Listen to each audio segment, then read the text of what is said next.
No, I'm good right now. Okay. You got some mustard? I'll work on that.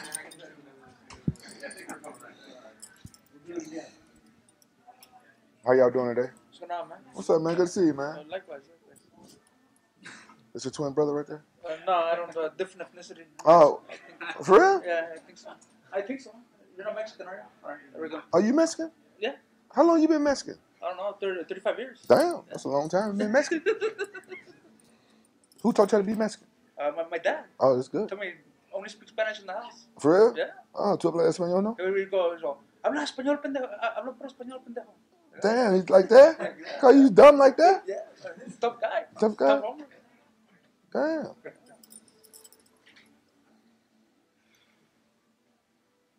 What we doing here? So Chael said that it's kind of Fuck Chael! What the fuck he say? Fuck Chael! He said you're being cordial. Oh, okay. He's cool then. So, is it different fighting somebody in the tournament once again, pride style, and being not going after each other? Is this really pride style? I don't know. It's as close as you're going to get. As close as I'm going to get, huh? Well, what's your question? Let me get this right. You guys are being cordial. Oh yeah, I think it's down to Chael and I. We're like we're veterans in the game now, and you know what I'm saying. You know, we've been professional. Chael has good energy, and I like that. When you get around a fighter that you want to fight, for me, it's all about their energy because to me, you know, it don't matter. I fought people that I love, and I fought people that I dislike. You know what I'm saying? So with me, it don't matter. You know what I'm saying? Like once I get inside that cage or that ring, you know, none of it matters. So I can be cordial. I can be cordial and stuff now. You know, I'm maturing every year. Every year I notice. Every year when I get close to my birthday, I mature a little bit more and more, and it scares me because I'm a big kid. I don't want to lose that. He says that the fighters of today don't have the grit like the fighters of your time, and he mentioned you as being one of the gangster fighters, tough guys. Do you see that in the sport? I agree with him 100%. That's what I've been complaining about for so long. I feel like a lot of the new fighters are like game planning a little bit too much, and I think that is killing our sport. Like you know, no disrespect to nobody, but you know, boxing was really big. Now boxing trying to come back right now, but for a while, you know, you watch boxing and you feel like you wasn't getting your money's worth a lot. And so I think MMA can you know, since it evolved so fast, it can go that way. But I honestly think it's down to the American fans, because you know, if you got to think about it, I come from fighting in Japan to where like in Japan, like it don't matter if you win or lose, as long as you fought with like the warrior spirit, you was respected. But in America, you know what I'm saying, you got a lot of fair weather fans. People be cheering for you hard, and the next, as soon as you lose a fight, you all type of bombs, and they talk bad about you. Then they come on your social media and give you a lot of slack. And so, you know, fighters, we're humans just like everybody else, and on a subconscious level, you know what I'm saying, you know that's going to kind of happen, especially with how popular and social media is with all the keyboard warriors. It's something that I wasn't used to when I was coming up fighting in Japan. We didn't have like the social media, and if they did talk shit on me, it was in Japanese, so I wouldn't know anyway. So you know, I still have that type of fighter spirit. You know, I still like I'm fighting for the Japanese fans. Like when I go in and fight, I want to give a exciting fight no matter what. You know, I risk losing all the time just to excite the fans. But in America, like the fighters, they're like game planning, and they're scared to make mistakes. Everything's super methodical, and then they fight just to win. They don't fight to entertain that much, and it's making for boring fights a lot. Do you feel like fans have turned on you, since your last fight? Oh yeah, fans. Oh yeah, fans turn on me whenever I lose a fight. Like even my last fight with King Mo, I thought that was like a really close fight. All my fights with King Mo was really close. Could have gone either way, but you know what I'm saying, I didn't cry like King Mo and said like cry baby, oh, I thought I won it. I thought I won that. You know what I'm saying? It's a fight, man. Both people can't get your hand raised. You know what I'm saying? But I felt like I fought like a man though, and I did some stuff outside of my comfort zone. I tried to take him down. Hell, I took him down one time with a little sneaky trip, and I just didn't do it enough to get my hand raised, I guess. And yeah, fans talk crap. They talk shit. And, like when they can't even do half of what we do. They probably couldn't even make it through a training camp, let alone get in there and fight another man. And so that's why I'm thinking it's down to the American fans. I'm telling you, I fought in a couple different places in the world, and I love America. I'm American, but I have to say that American fans are the worst. I have to say it. I'm being honest. They can get mad at me. I said, and that's something they need to work on. Like if you like somebody, if you're a fan of a fighter, as soon as he loses, don't jump ship. You know what I'm saying? That's when the fighter need their fans the most. So we need y'all to lift us back up and tell us to get back in the gym and train harder, not jump ship and talk shit about us, because it's a mental thing. What's up with these people? I'm trying to.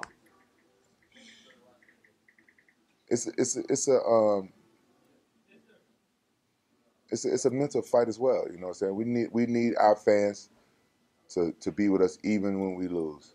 And a lot of American fans are federal weather fans. So I said it, you know what I'm saying?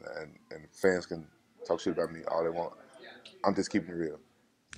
And can we tell them people shut the fuck up? We doing like some interviews or something? Or no? Or is that rude for us to say that? Huh?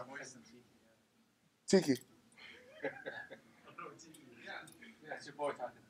Yeah, man, I'm trying to do an interview. Are we hearing you talking to somebody salad or something over there? That was CJ. CJ was asking. CJ, shut the fuck up before I end this interview coming in and power drive you. Thank you. How excited were you to get a heavyweight fight, not having to cut weight? I'm really happy to be a heavyweight. Honestly, I'm going to miss 205 because I look at the old pictures, and that's when I was in my best shape and I was ripped. I had abs, and so I saw my picture when I fought Chuck Liddell, and I had abs coming out of my back. Man, I was in good shape. I'm probably going to miss those days, but I have a really good nutritionist, and like I said, like my thyroid was really bothering me, and I saw a specialist. And my nutritionist, I know he's really good, the best I ever had, because he knew about thyroid problems, and I read somewhere about the iodine or something that I need to go with my thyroid, and even he said that, and my specialist didn't say it, and he knew about it. I said, oh, this is a really good nutritionist, and so I've been working with him for like three weeks, and I'm already seeing results. Like he got me on a lot of protein and stuff, lifting weight so I can get bigger and stronger, turning a lot of my fat into muscle, and my thyroid medicines and stuff is working, and the iodine stuff is kicking in. So who knows? I might be able to make it back to 205 if I keep working with this nutritionist and everything go according to plan. I'm really happy with the results that I'm seeing, but it's really bad when you have like a bad thyroid. It's like a underactive. That's the worst one. I really have an overactive thyroid. It's the worst one. It really bothers you. So what are you walking at right now? And what do you expect to fight at? Well, lately I've been I started my training camp at 261. And then I've been my weight been going up and down because I'm drinking a gallon of water a day now, and I'm lifting weights like a madman. So I know I'm putting on muscle. So I'm probably walking around like 255, 260. Do you plan to fight at 255? I don't know. I would rather weigh like 240, 230, but I just don't see me getting there with all the water I'm drinking, with all the protein and weights I'm lifting. Rampage, you've been in the fight game for so long. So this late in your career, what's the motivation for you? Money. Hell wrong with you. I've been honest about it. I don't fight for fame. I don't fight for glory. I fight to pay the bills, put my kids through college, put my sister through college, take care of my parents, and play with toys. That's what I fight for. Does this heavyweight title belt mean anything to you? Yeah. I do want the heavyweight title belt because my boxing coach Bobby Remmert said that he's had a lot of champions, but he's never had like a heavyweight champion. So he would he would be really happy if I get that heavyweight belt, so he can say he's trained a heavyweight MMA champion. So there is that motivation. Oh yeah, I want the heavyweight belt. I want to win this tournament. I want the belt. But you know, I've been honest. I fight because this is my career, and I've had too many kids over the years, and they get expensive. You got to put them through college. Well, I know I got 2 kids that are going to college for sure. I got 2 kids. I know they ain't going to college. Are they following your footsteps? One of them is my 17-year-old Raja. He's been wrestling. I've been seeing and I sent him home. I sent him back to Memphis, my hometown, so he can get some Southern raising because he's too much like me. If I would have grew up in California, I don't know if I would have. If I would have grew up in Orange County, I don't think I would have made it here to be a fighter. It's too much trouble there. Where you know what I'm saying? It's different type of trouble than what I grew up in Memphis. It's like it's weird. In Memphis, you grow up fighting on the street. You may, you know what I'm saying, hang around people. You know, you may jump in a stolen car. You may, you know what I'm saying, hang around drug dealers and stuff like that. But in Orange County, you might end up being a drug dealer or doing weird drugs and stuff like that growing up in Orange County. So I sent him to Memphis, and he started wrestling, and I watch his videos and stuff. He's wrestling just like me. You know what I'm saying? Picking people up and slamming them the same way I was doing at that age. And you know, and I've seen his stand up. His stand up is pretty good. I think if he really wants to, he really buckles down. I think he'll be a better fighter than I was. And he's expressed he wants to fight. Yeah, he wants to fight. I don't see him being good at nothing else. I ain't gonna lie. He's my clone.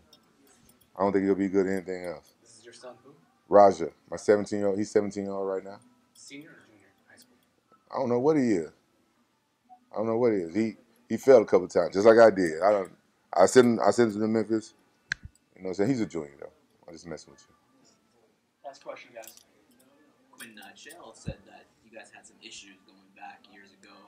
Doesn't remember really what they stemmed from. Do you have any recollection of those issues? I just remember he was talking shit about me back when he was an 85er, and I was wondering like, I didn't know who the hell he was at first. Like, who is the hell this Chael Sonnen guy? I didn't know what he looked like.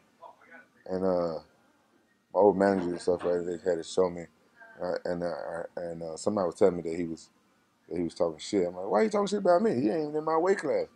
But I can't remember if I was champion and stuff at that time. But it was around that time when I was champion, or right after I fought Forrest, around that time or before. Around the time I fought Dan and somebody, I can't remember. But it's around those times.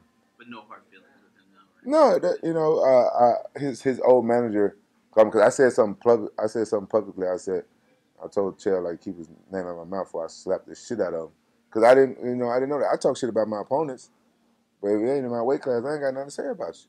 2 days, right? And then I'm friends with his manager. He told me, he said, hey man, you know what I'm saying, you know, Chael cool people and stuff like that. He you know what I'm saying, he kind of explained everything to me. I said, oh, okay. Then I said, man, next time, you know, you should give me a heads up because you know me. You know, his manager knows me. I'm like, you know me. I don't play that shit. Then I met Chael years later after that. You know what I'm saying? Then I met him. When you meet him face to face, he's a humble guy. You know, I like humble people. He's a cool guy. Good for the sport. I still think that he should have went to pro wrestling though. I think that he would have done, because I used to be a big pro wrestling fan, right? I could see Chael in some bright red speedos with the damn knee braces on and some big black patent leather boots out there pro wrestling, jumping off top ropes and shit. Y'all can't see that? As a heel. Yeah, as a heel. As a bad guy, yeah. You like pro wrestling? Oh, I love it. Yeah. He mentioned that you made a comment about not wanting to be taken down by him, but he was thinking, I don't know if he was really serious about that because you have good wrestling skill. Well, I honestly, I'd be surprised if Chael could take me down in this fight because I've been concentrating a lot on wrestling and a lot on, you know what I'm saying, all different types of takedown defenses and you know what I'm saying, my takedowns is getting better as a result of it, you know. I've always been a defensive wrestler, but when I go into fights, I get so caught up in trying to knock people's head off that, you know, wrestling goes out the window when when you throw punches and kicks and stuff into it. I haven't been kicking this up that much lately because of wrestlers, but you know, when you trying to knock somebody's head off and they trying to take you down, it's, you know what I'm saying? It's kind of weird. So, you know, once you find that little happy medium, you can you know what I'm saying, you can become a really good defensive wrestler in MMA. But sometimes it's just I don't know. Sometimes I get it done, I get it right, and sometimes I don't. Like I remember when I fought Kevin Randleman, I was so worried about him taking me down. I just figured like if he took me down, it's going to be so hard to get back up because he was just really good at it, ground and pound and keep you on your back. And it takes so much energy to get up. So I was like, you know what? I just got to make sure he don't take me down. And that was one of my most proud moments fighting a wrestler because he couldn't take me down. And I trained really hard. And I focused really hard on wrestling. So I took it back to there. And from here on out, any wrestler that I fight try to take me down, I'm going to make them pay. Because I'm sick and tired of fighting all these damn wrestlers. And the promoters, they must love it. They must love seeing me fight those stale-ass wrestling matches because they keep throwing wrestlers at me when why wouldn't they, you know, throw strikers at me? But hey, so now, you know what I'm saying, when I fight a wrestler, he try to take me down, I'm going to make him pay. You feel like this fight, man? When the UFC is doing a big event, same day as this card. I'm not surprised. Chael said he's competitive and he wants to beat the UFC. He wants to go Bellator to beat the UFC that night. Do you care about that kind of thing? No. You want me to be honest? No, I don't care.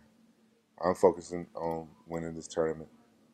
I can't focus on everything. I can't focus on winning this tournament, beating the UFC, who getting wrecked. No. You know what I'm saying? I don't care. When I first came to Bellator, honestly, that was part of my plan. I left UFC because of that whole Reebok thing. They wouldn't let me wear Reebok back in the day and stuff like that. And they kind of, you know, taking sponsors and stuff away from me. And I kind of told Bjorn, like, hey, I'm down, man. Put me on free TV whenever they have a UFC fight, and let's try to steal some of their numbers.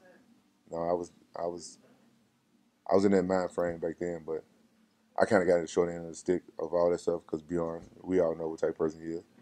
And so now right now I'm just focusing on winning this tournament. I really want that belt, and I want to, you know what I'm saying, I want to be remembered as you know what I'm saying, one of the most exciting fighters, and I want people to, like the ones that counted me out, like to be like, damn, Rampage did that. He won that heavyweight tournament.